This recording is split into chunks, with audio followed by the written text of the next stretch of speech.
نحمده ونصلي على رسوله الكريم اما بعد رب اشرح لي صدري ويسر لي امري واحلل عقدة من لساني يفقهوا قولي رب زدني علما۔ مجالس سیرت النبی صلی اللہ علیہ وسلم کا 24ویں مجلس ہے۔ آپ صلی اللہ علیہ وسلم کی زندگی میں قریش کے درمیان نیکی کا معاہدہ ہوا، جس میں مظلوم کو اس کا حق دلایا گیا اور ظالم کے خلاف آواز اٹھائی گئی۔ آپ صلی اللہ علیہ وسلم نے اس نیکی کے معاہدے میں براہ راست خود شرکت فرمائی۔ اس کے بعد جب آپ اپنی جوانی میں آپ نے قدم رکھا تو اس وقت آپ صلی اللہ علیہ وسلم اپنی قوم میں سب سے زیادہ بامروت تھے، سب سے زیادہ اپنے ہمسایوں کی خبر کرنے والے تھے، سب سے زیادہ حلیم، سب سے زیادہ سچے اور سب سے زیادہ امانت دار تھے۔ آپ صلی اللہ علیہ وسلم جو خصوصیات آپ صلی اللہ علیہ وسلم میں تھیں وہ قوم کے کسی اور جوان میں نہیں تھی، اسی وجہ سے قوم نے آپ کا نام امین رکھا تھا۔ امانت داری کی صفت آپ صلی اللہ علیہ وسلم میں پائی جاتی تھی۔ چنانچہ عبداللہ بن ابی الحمصہ فرماتے ہیں کہ میں نے آپ صلی اللہ علیہ وسلم سے ایک مرتبہ ایک تاجراتی معاملہ کیا، بات طے ہو گئی، مجھے ایک ضروری کام یاد آ گیا۔ میں نے آپ صلی اللہ علیہ وسلم سے کہا کہ آپ یہیں ٹھہرے، میں ابھی آتا ہوں۔ جب میں گیا تو ایسے کام میں لگ گیا کہ بات ذہن سے نکل گئی۔ 3 دن کے بعد اتفاقاً جب میں وہاں سے گزرا تو دیکھتا ہوں آپ صلی اللہ علیہ وسلم وہیں پر انتظار کر رہے ہیں۔ تو کہتے ہیں کہ میں آہستہ آہستہ پشیمان ہو کر آپ کی طرف بڑھا تو آپ صلی اللہ علیہ وسلم نے مجھے صرف یہی فرمایا کہ تم نے مجھے بڑی زحمت دی ہے، میں اس مقام پر 3 دن سے موجود ہوں۔ اسی طرح عبداللہ بن صائب فرماتے ہیں کہ زمانہ جاہلیت میں رسول اللہ صلی اللہ علیہ وسلم کا شریک تجارت تھا۔ جب میں مدینہ المنورہ حاضر ہوا تو آپ صلی اللہ علیہ وسلم نے فرمایا کہ مجھے پہچانتے ہو؟ میں نے عرض کیا کیوں نہیں اللہ کے رسول، آپ تو میرے شریک تجارت تھے، اور کیا ہی اچھے شریک تھے، نہ کسی بات کو ٹالتے تھے اور نہ کسی بات میں جھگڑا کرتے تھے۔ تو یہ وہ اوصاف تھے جو آپ صلی اللہ علیہ وسلم میں پائے جاتے تھے۔ نبوت سے پہلے بھی لوگ آپ صلی اللہ علیہ وسلم کو امین، امانت دار اور صادق کہتے تھے۔ آپ صلی اللہ علیہ وسلم کے اچھے اخلاق کا ذکر کرتے تھے اور اہل مکہ اس کو مانتے تھے۔ آپ صلی اللہ علیہ وسلم کی صداقت، امانت داری کا ذکر اور چرچا ہر جگہ چلتا تھا، حتیٰ کہ آپ صلی اللہ علیہ وسلم کی عمر مبارک 25 سال ہوئی تو مکہ مکرمہ کی ایک عزت دار خاتون تھی جو عزت دار بھی بہت تھیں اور مالدار بھی بہت تھیں، جن کا نام خدیجہ رضی اللہ تعالیٰ عنہا تھا۔ یہ مکہ المکرمہ سے لوگوں کو مزاربت پر اپنا مال دیا کرتی تھی۔ مزاربت تجارت کی ایک قسم ہے جس میں سرمایہ ایک شخص کا ہوتا ہے اور محنت دوسرے شخص کی ہوتی ہے، اور منافع آپس میں معاہدے کے تحت تقسیم کیا جاتا ہے۔ حضرت خدیجہ نے جب آپ صلی اللہ علیہ وسلم کی سچائی، امانت داری اور بلند اخلاقی کی باتیں سنی تو آپ صلی اللہ علیہ وسلم کو مزاربت کی پیشکش کی۔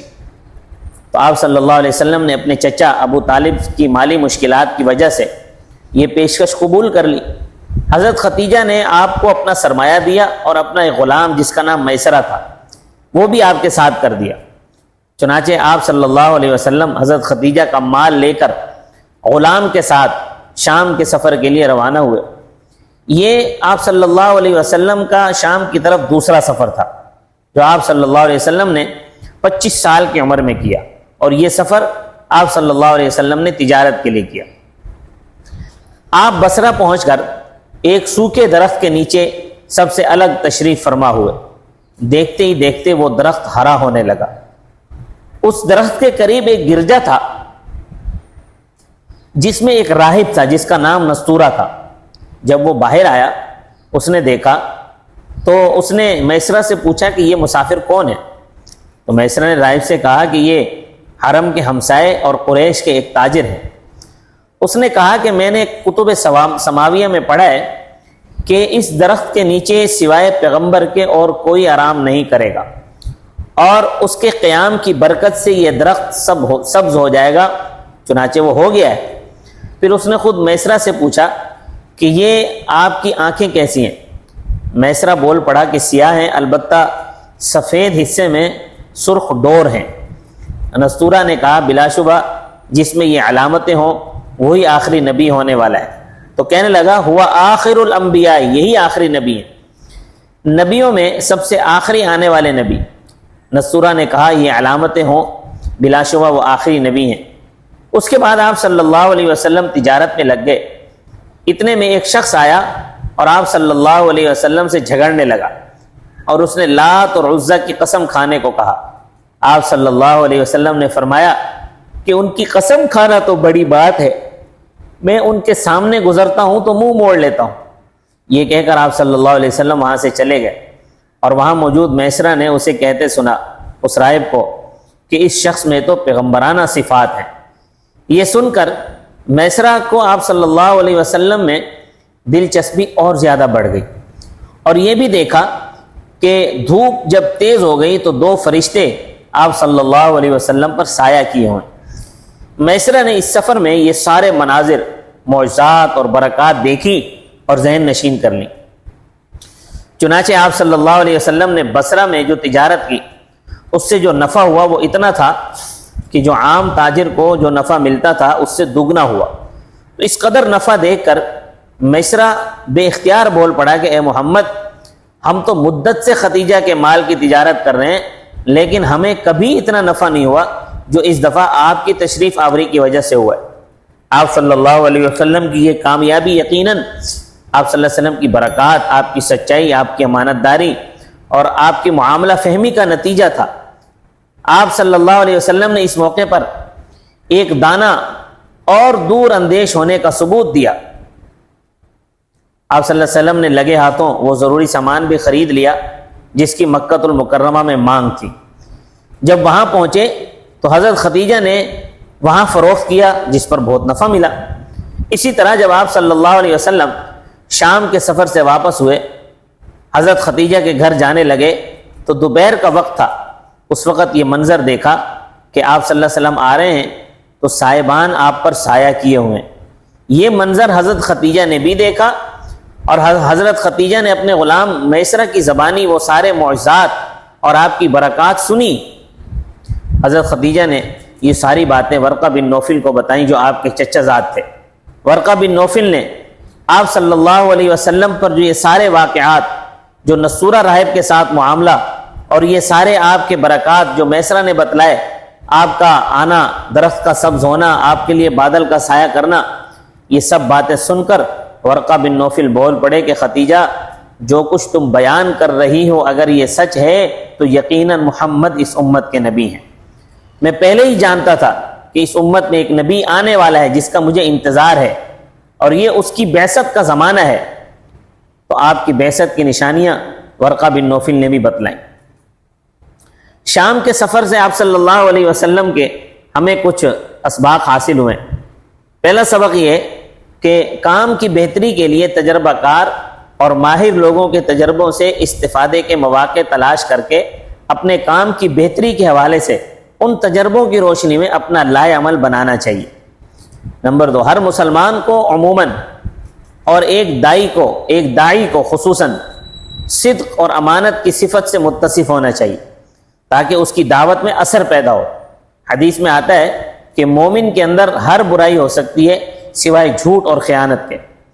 تیسرا سبق یہ ملتا ہے کہ دعوت کی قدر و منزلت حاصل کرنے کے لیے ضروری ہے کہ داعی اپنی روزی دعوت اور لوگوں کی خیرات و صدقات سے حاصل نہ کرے، بلکہ دعوت سے ہٹ کر کوئی جائز پیشہ اختیار کرے۔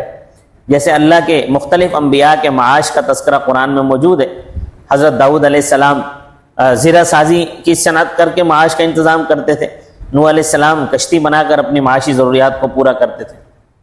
چوتھا سبق یہ ہے کہ بہترین قائد بننے کے لیے قائد کا معاشرے سے تعلق اور لوگوں سے متعلق صحیح معاملات کا ہونا ضروری ہے۔ یہی وجہ معلوم ہوتی ہے کہ اللہ تعالیٰ نے آپ کو نبی بنانے سے پہلے معاشرے سے گھل ملنے کے تمام مواقع فراہم کیے تاکہ بعثت کے وقت ان کے مزاج اور نفسیات کو سامنے رکھ کر آپ اپنا مشن جاری رکھ سکیں۔ تجارت میں امانت اور صداقت کا وصف۔ جو بچے اور نوجوان زندگی کے اس حصے میں کمانے پر مجبور ہوتے ہیں، حلال روزی کما کر کھاتے ہیں، ان کے لیے سیرت نبوی کے اس حصے میں بڑا سبق ہے۔ ان کو آزردہ نہیں ہونا چاہیے، بلکہ ہنسی خوشی قدرت کے دیے ہوئے اس بار کو اٹھا لینا چاہیے اور سوچنا چاہیے کہ مزدوری کرنا کوئی عیب کی بات نہیں ہے، تجارت کوئی تکلیف دہ چیز نہیں ہے، بلکہ حلال رزق کھا کر، حلال رزق کما کر کھانا قابل فخر اخلاق ہے۔ ان واقعات میں صداقت، ایمانداری کا بھی سبق ہے، اور ساتھ ہی یہ درس بھی ہے کہ آدمی کو حد الوسع اپنا بار دوسروں پر نہیں ڈالنا چاہیے، بلکہ جہاں تک ہو سکے اپنا رزق خود کمانے کی جد و جہد ہونی چاہیے۔ پھر اس تجارت سے ہمیں سب سے بڑا سبق یہ ملتا ہے کہ آپ صلی اللہ علیہ وسلم کے اندر ایک کامیاب تاجر کے اوصاف تھے۔ اہم ترین وصف ایک کامیاب تاجر کے لیے کیا ہے؟ وہ یہ ہے کہ سچا ہونا، امانت دار ہونا، اور تجارت میں آپ صلی اللہ علیہ وسلم میں یہی دو اوصاف پائے جاتے تھے۔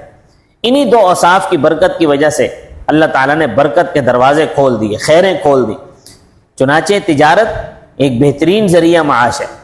اللہ تعالیٰ نے اپنے نبی کی بعثت سے قبل اسے آسان کر دیا، اور آپ صلی اللہ علیہ وسلم نے تجارت کے فنون میں مہارت حاصل کر کے تاجروں کو یہ فضیلت بتلا دی کہ اگر تم اپنی تجارت میں کامیابی چاہتے ہو، تجارت بڑھانا چاہتے ہو، تو ان دو صفات کو اپنا لو۔